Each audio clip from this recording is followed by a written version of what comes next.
Action. Hi. I knew that was coming. I wasn't even pretending that we were going to start. You're gonna do welcome back. Want me to count you in, or? No, I was going to do it. I just actioned myself. Oh, okay. That's all right. Relax.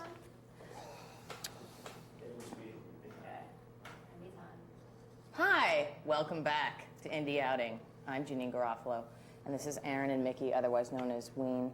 And I'm supposed to say it's a band that's gone out through the indie door because you're no longer an indie band, but I felt embarrassed to say it, so I won't even say it. You're now on Elektra with your latest CD called The Mollusk. And can I just say something before we start the interview? I must say this. This is part of the interview, but everybody looks alarmed. I want to say, without sounding too obsequious, that your live show last night was among the finest of live shows I've ever seen. Thank you played for about 3.5 hours, I think. Yeah, it was a long one last night. I was waiting for Clarence Clemens to come out. It was so long and blow his horn. Yeah, it was really good. So I'm recommending highly that when Ween is touring through your town, you must absolutely see them. So anyway, you're from New Hope, Pennsylvania, and from your lore, from your dossier that I've perused prior to this, you started with a 4-track in your basement. Do you have any desire to tell us about how you guys met and started making music and all that? We met in junior high, I guess, in 7th grade or 8th grade. And it was pretty much from the first day that we met, we started making music together. So I think we just both like to hear ourselves on tape. And that was it, you know. Do you like to do prank phone calls and stuff from recording? Yeah, we did that. So we did a lot of that. You know what? Stop, because the air thing stopped midway, and God forbid, I knew that was going to happen. The air conditioning went on. No, it's not part of the interview. Everybody looked up, alarmed. I'll be smoother this time. Don't panic. At least I didn't bring the dog. That's a plus, eh? Oh, you should have brought the dog. I was going to, but MTV requested that I definitely not bring the dog. Really? Yeah. Oh, man. I was going to bring Dew. Hi, I'm Janeane Garofalo. Welcome back to Indie Outing. I'm here with Aaron and Mickey, otherwise known as Ween, and they're in support of their latest disc on Elektra called The Mollusk. But it's not their only one. They have other ones on indie labels prior to this one.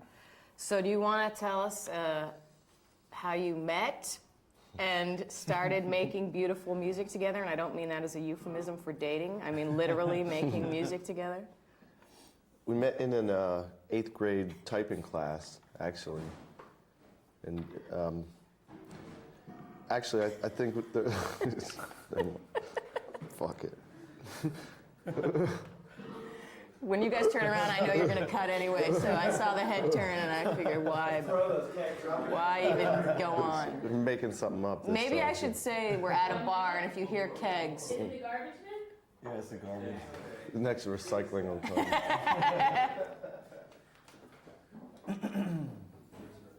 But you notice how I got a lot quicker with the... So wait for this time. Get ready.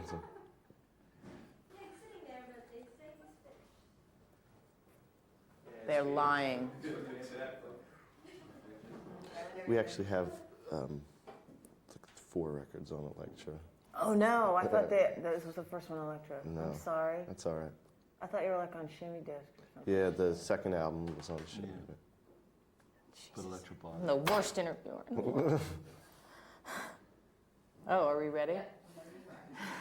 Hi, and welcome back to Indie Outing. My name is Janeane Garofalo, and I'm here with Aaron and Mickey, otherwise known as Ween. And their latest CD is called The Mollusk on Elektra. They have 4 CDs on Elektra, so don't even start thinking that they have 4 on Shimmy Disc, because just the second one is. Is your country album on Elektra? Yeah. 12 Country Greats or something it's called? Yeah. I want to actually ask you a question about that. When I was watching you guys do the country songs last night, I know you recorded that with session, like hardcore session guys. Mm-hmm. When they heard the lyrics, did it give them pause at all for like Pissing Up a Rope or Richard Smoker or anything that... No, they were just laughing, actually. They thought it was really funny. Yeah, those guys have been through a lot of stuff, so nothing we could do would faze them, you know? Mm-hmm. Anything we would throw at them wouldn't faze them. Plus you can play. I mean, I would assume that had a lot to do with it. You're actually good musicians as opposed to... and that brings me, actually, another thing I wanted to ask you. I actually get angry when people refer to you as a novelty band. I take on the anger for you, because I don't see that at all. Because I would think that to do what you guys do, you have to be really competent musicians and also really big lovers of music to to go from genre to genre or recreate certain things like the Spirit of 76 sound and then the country album and then this one, which is, I don't, is it like 70s Pirate rock. Yeah. And so do you find it annoying when people refer to you as a novelty band or something like that? Yeah, but it's kind of, we've always had to deal with that, I think, right from the first record, so kind of gotten used to it.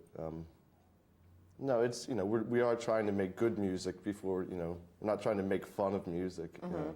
Yeah, but we're constantly having to answer for that. I mean, people just think we're a wacky joke band. You know what I mean? And it's just like, you're right. I mean, we do. We take it very seriously. But we have humor in our music, so Right. people think that we're not taking it seriously or whatever. Would you say that, who would you say is your biggest influence when you started? You guys met in a typing class when they were in junior high? Yeah, Yeah. 8th grade. So 8th grade, met in Yep. a typing class, fell in love, right? And the rest was history. Started Looked making into each music. other's eyes. And you started with a 4-track in one of your basements, or both basements, something like that? Any basement. Anyone's Yeah. basement was Yeah. good, your typing teacher's basement. And at that time, your influence, would you say, was mostly what? It was, It was like punk rock, I guess, and yeah, it was basically our parents' record collections and anything that we could get our hands on. It was stuff that was weird at the time for 8th graders, like Laurie Anderson and you know the Dead Kennedys, you know, things like that. And then the Beatles, were really into the Beatles. But we were turning each other on to stuff all the time too. You know, he would have some records that, you know, and we would trade. So we were just freaking out on music, you know, just taking it all in at once. But. yeah. But in the beginning, I mean, all we would do is scream. I would just scream into the microphone, and he would play slide thumb guitar. You know? I mean, most of it's unbearable. You can't even listen to it. And now, do you still do that? Do you find that it's harder now to keep up with music, with your touring schedule and with the work that you're doing? Is it difficult to keep bringing in different and new inspirations and find new albums and trade them or draw from them? Yeah, now we're like bitter and sour. I think everything At sucks. the age of 26. But, You've yeah. heard everything, yeah. Yeah. I try to still listen to new music, but yeah, we still listen to a lot of classic rock and stuff like that. What's going on now that has inspired you? Is there any new bands or in the last 5 years that you're really interested in? I think Snoop Dogg was the last thing that really got me excited. Snoop and Dre were since amazing. Snoop, yeah. So Puff Daddy's Nirvana, of course, No, is awesome. I'm not really down with I like Puff. Puff Daddy. I can't believe he's not sampling you guys yet. Not yet. No. I get, mark my words, Puff Daddy's going to sample that guitar part in your shawarma song. I don't know what it's called, but I call it the sliced meat song. Yeah. When you do that guitar thing, I guarantee you that's going to Right. appear on something because there's something about those chords that's very inspiring. So what else can I ask you that you haven't been asked that you wish somebody would have asked you? When you said to yourselves, when we're on MTV, when we're being interviewed, this is what we want to be asked. I don't know. It's kind of early for that. Yeah. Early in your career or early in the day? Early in the morning. Yeah. So let me get this on tape because I don't know if we got cut, but I wanted to say that if Ween is anywhere near you touring, you must see them. They played for 3.5 hours at Tramps last night in New York City, and it was among the finest live shows I've ever seen. It was really, really, really, really good. And as we discussed, Clarence Clemens did come out. And you never know when he's going to come out and do a surprise. Ronnie Spector was there, Yeah. did a thing. Phil Collins. Yeah. Phil Collins. Yeah, Phil Collins, that part was amazing. His drum thing was really good. That was pretty really good. Well, when Don Henley came out, though, Oh, the audience That went was pretty- insane. Yeah. Audience went insane. All the Hall of Famers came out. I know some of the moms and papas came out, but Michelle Phillips and John weren't speaking, so that was a little uncomfortable. But Mackenzie was there, but she didn't sing. And then the guy from Home Alone. And the guy from Home Alone. Buzz. Buzz Buzz from was Home there. Alone, of course. What else should I ask? They'll fix this in post. Don't Why don't worry. you talk a little bit about the new album? Hey, I got an idea. Okay. Why don't you guys talk a little bit about your new album, The Mollusk, on Elektra? Well, we had this idea for like 10 years to get a house on the ocean in the winter and just record, like lock ourselves in. So we did it for that record, but we didn't have any songs written. So we went down and just stayed up on the beach with no one around for miles and for, I don't know, a couple months or something. Yeah. Just wrote songs about shellfish and stuff like Right. that. Drank a lot of beer. It's basically the story of Great. our record. Yeah, Yeah. we That didn't sounds know what great. it was going to be like when we went down there, but it kind of developed into a dark, oceanic vibe But pretty you, quick. in the middle of taping that, recording that, you went and did the Nashville album, right? Yeah. And did that? What is that like, shifting gears like that? Did one enhance the other, or did it make it harder to do both the Mollusk CD and the Country Greats CD? Well, no, the country thing, I mean, we had the songs all written, and it was just, it took us 7 or 9 days to do it, and we just flew down there. Mm-hmm. So we didn't even have to write music for it, really. We had it all written before. So it was kind of just taking a little vacation. You know? It's just, I think the worst part about it was after we came back, couldn't write anything but country music. It was like Yeah, that was a just problem. burning country, country hit makers. Like, sit around. Plus, your pipes were burst when you got back, Yeah. which Yeah, was awful when your Yeah, pipes it was burst. I've had that in my apartment. When I read about your pipes bursting, and then also the locks were changed in another place, did you ever just say, you know what, forget it. We don't really have to do this album. This is too hard. Because it seems like that would, because it's such a creative process, and yeah. to have your stuff ruined and rained on, and then the locks changed, and then you went to another place, and the Hare Krishnas kicked you out of that place, and Yeah, after the pipes burst, it did take us a few months to get back on our feet. You know, we had to start looking for other places, and it was, our stride was broken a little bit. And when you work for a label like Electro or any of the non-indie labels, is it then you're under time constraints to get your album out? Well, we wanted to get it out because our country record was going to come out, and it had been like 2 years since we made a record, so we didn't want this. Like, this is what we've been working on for 2 years, like this 30-minute country album, and then not make a record for 2 more years. I'm sorry. We just wanted to get them out really close to each other within a few months, but it never works that way. Something always holds it up.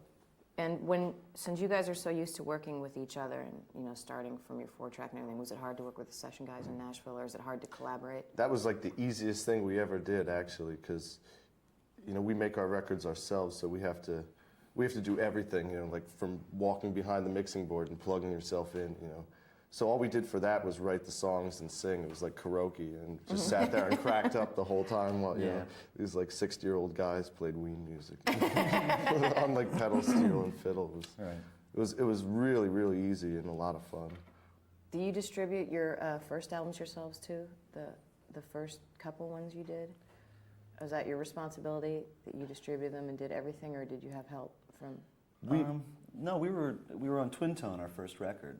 So that was. Oh, you had a double album on Twin Tone. Yeah, that was our first one. Oh, I didn't know we that came was out your with, first and, one. Yeah, Silly me. What a bad We idea. actually pressed one in like 12th grade, our own record. It was like limited edition of 500. And all your relatives are enjoying it. No, I have my speakers stacked on them actually at home. Yeah, he's got most I of have them. all of them, waiting to sell sell them someday. Share them all. Yeah. What else? When you guys were talking before about not liking new music as much, not listening to new music as much, maybe ask the question if they think musicians tend to take themselves too seriously, which sort of fit in with what you were talking about before. I actually don't think I agree with that question. It's kind of a generalization that. Does that question? I don't you think want they to take answer? themselves seriously. I think. Whoa, wait! Here we go then. You got something to say about it? No, actually, no, I don't. I don't. That's all I have to say. You don't talk so much over there. Yeah. Oh my God. Sorry. But when I saw that question, I don't know. I think it's a case-by-case basis, musicians, and I don't think it's a chronological thing. Either they have from when they picked up their instrument, or they, Like, obviously it would matter the specific musician that you might be talking about. Maybe just ask about the tour. Hey, I got a question for you. Okay. How's your tour? You're touring now. It's January. It's January right now, 1998, and you're touring, and you're going to be on the road for how long?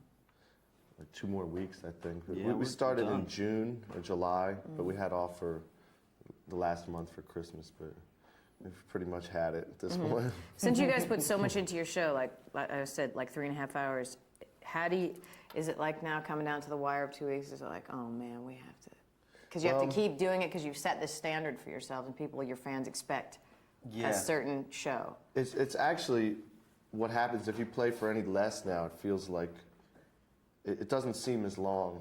You know, like for us, you know, an hour and a half into our set, we're really just starting to get to the meat of the matter. You know, getting warmed up, and we're patient about it too. We don't try and rush right into it. You know. But yeah, like 85 shows or whatever we've played, 3.5 hours a piece this year. Equals about 72 days on Yeah, stage. I'm ready to When do you put the do fetal laundry? position pretty When do you much. do your laundry We to clean do those whenever shirts we that you're can. sweating through? I just started throwing my clothes away. The new system also. And just keep Actually, what buying we do is Hanes Yeah, 3-pack. underwear and socks get thrown away. now what we do is we go into the T-shirt box of the shirts we sell on tour. We wear them until they're just completely disgusting, and we take them off, and put them at the back in bottom the of the box. So some Actually, kid that's buys quite his a shirt. coup. That is quite a coup to get Some a kid Ween pays sweatshirt. $12, and it's this like piece of crap. Like, Rancid. what the hell is this? This smells like Ween. I think that'd be a great thing for a person to have. What else was I going to ask? I had a question in the back of my brain. Fuck. Help. Do you have a way? Is it one of the ones that was on this sheet? No, it was something else. Damn it all. Mention it out loud, so I can't help I can't remember either. Okay, you want to help me then? Just maybe ask, how soon you want to work on a new album, or if that's nothing to think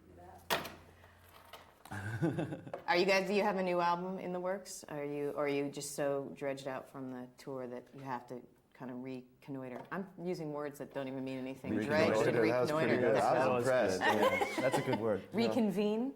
Our Your new record resources? it's a very auspicious record we're working on, actually. We just took the SATs. Do you have plans for the new CD or the new album, the new record, whatever you want to call it? No, actually we don't. We've been on tour for so long. So we're going to get back together after we're done and start writing again. So we'll see what happens. Okay.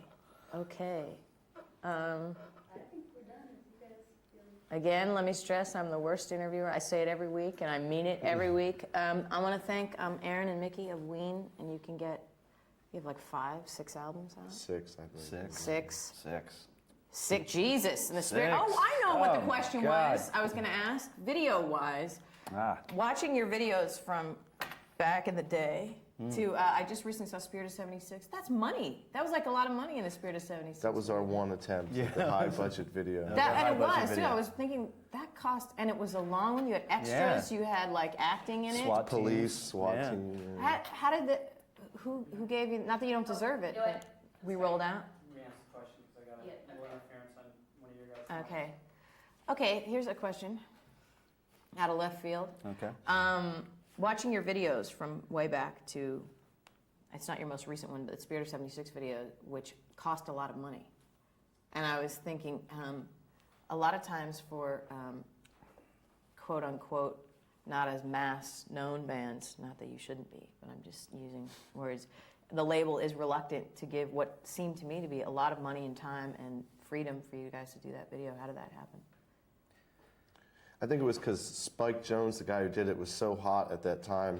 He had all the top videos on MTV, and he was like a fan and a nice nice guy. We got along, so it was kind of obvious. But our other videos were really cheap and really quick. I think we did the shawarma song, as you call it. We did that in a falafel shop up here for like $1,500. Those guys or were something. great, by the Yeah. way. Yeah. And we had some good dirt on the head of Elektra at the time, too. So there was a little blackmail going on. It was very good, and your guys' acting was good. You were very committed. I thought it was great, and has my favorite lyric of all time. With all the conviction in the world, you sing "Mannequin," filmed at Woolworths. Yeah, that's wrong, too. Oh, it wasn't? Filmed in like Wanamaker's. It was- or something. Yeah, it was filmed at Wanamaker's, and people from Philadelphia bust me on that all the time. But Wanamaker's doesn't But it really sounds fit. good. No, it didn't. as It well. didn't fit, exactly. So, they're the Smart and Final. Have you ever been to Smart and Final? It's a store. Forget that. They'll fix that in post. Anyway, thank you for joining us, Aaron and Mickey, and the viewers of Indie Outing. I'm Janeane Garofalo. This is Ween, and thank you. Goodbye. Yeah. Is it? You guys usually get IDs or anything from them? Nope. Oh, sorry, not like I apologize for. I'm the worst at this. That's Oh, all that was The worst. fine. I apologize for being so hungover. Yeah, it's early. That's great.